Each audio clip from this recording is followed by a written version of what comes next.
अकोला शहरातील जिल्हाधिकारी कार्यालयासमोर वंचित बहुजन आघाडीच्या वतीने पंतप्रधान नरेंद्र मोदी यांच्या विरोधात तीव्र निषेध आंदोलन करण्यात आले।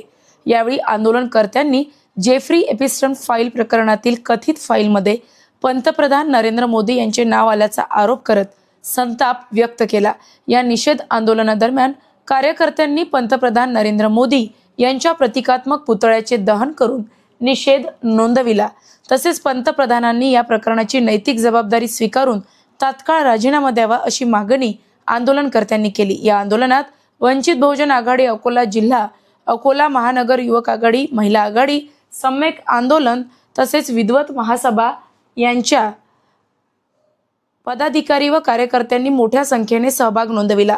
आंदोलनाचे नेतृत्व वंचित बहुजन आघाडीचे प्रदेश महासचिव राजेंद्र पातोडे, जिल्हाध्यक्ष प्रमोद देंडवे तसेच भारतीय बौद्ध महासभेचे जिल्हाध्यक्ष पीजे वानखडे यांनी केले। यावेळी अनेक पदाधिकारी व कार्यकर्ते उपस्थित होते। दरम्यान आंदोलनाच्या पार्श्वभूमीवर जिल्हाधिकारी कार्यालय परिसरात पोलीस प्रशासनाकडून कडेकोट बंदोबस्त ठेवण्यात आला होता। फाईलमध्ये आपल्या देशाचे पंतप्रधान नरेंद्र मोदी, हरदीप पुरी आणि अनिल अंबानींचं नाव आलं।